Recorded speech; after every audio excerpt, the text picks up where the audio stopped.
Crois-tu que Dieu puisse renverser ta situation? Crois-tu que Dieu est une stratégie à te proposer? Crois-tu que ta situation soit sous contrôle? Alors, pourquoi te permets-tu de penser que tu sais quoi faire?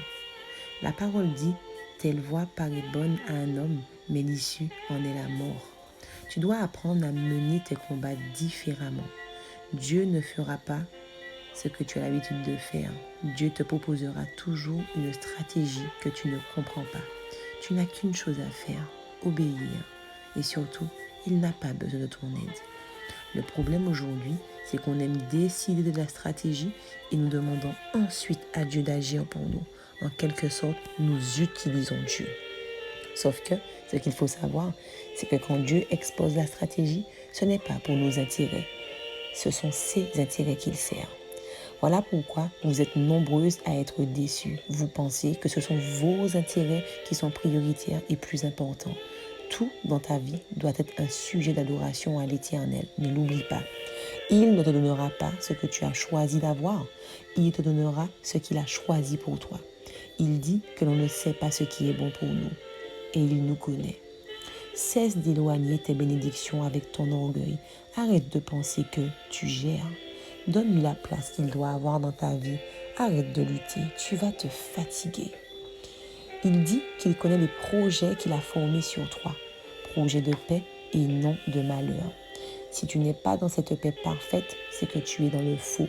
Attention, je ne parle pas de la paix où, genre, personne ne te prend la tête. Ou encore, je fais ce que je veux ou je veux quand je veux. Non, je parle de cette paix parfaite que Dieu donne.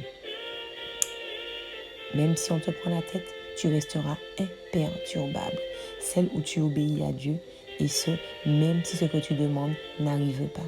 Cette paix, tu ne l'auras que quand tu auras choisi de suivre Jésus sincèrement. Malheureusement, les choses sur cette terre nous déconcentrent. La chair est tout le temps sollicitée. Tu dois faire le choix de te mettre à part pour commencer à vivre pour Dieu, pour connaître la vraie liberté. Tu dois connaître ce qu'est la joie, celle qui vraiment te touche au plus profond, peu importe les circonstances. Actuellement, je l'expérimente parce que j'ai choisi de laisser Dieu prendre le plein contrôle et j'ai choisi d'utiliser ses stratégies.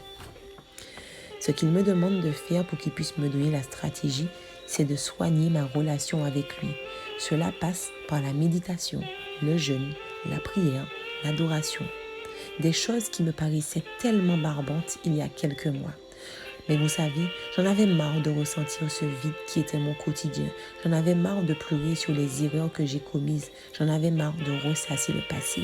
J'ai voulu expérimenter la grâce de Dieu et je me suis lancée. Au fur et à mesure où sa parole devenait ma nourriture, au fur et à mesure, il me faisait voir combien il m'aimait avec des démonstrations claires. Des témoignages, j'en ai un paquet. Plus j'étais témoin de sa toute-puissance dans ma vie, plus j'avais envie de me rapprocher de lui. Vous savez, je suis arrivée à un stade où je le loue et je chante même quand les choses se passent mal. Car je sais qu'il connaît tout par avance et que s'il a permis la situation, c'est que forcément, il y a quelque chose de positif à en retirer. Dieu m'a dit qu'il veut mon bonheur. Il m'a dit, heureux plutôt ceux qui écoutent la parole de Dieu et qui la gardent. Donc, s'il y a épreuve, il y a forcément opportunité. Je ne cesserai de vous répéter d'obéir même quand vous ne comprenez pas une situation ou alors que la situation ne change pas ou même si elle se détériore. Ce qu'il t'apprendra à travers ces moments, celle que tu deviendras à l'issue a une nécessité capitale pour toi, mais surtout pour les autres. Accepte d'être un témoignage de ton plein gré. Ma sœur, ne laisse pas la main de Dieu sortir au-dessus de ta vie, car il y a de très lourdes conséquences. Dis-moi, que choisis-tu de faire ?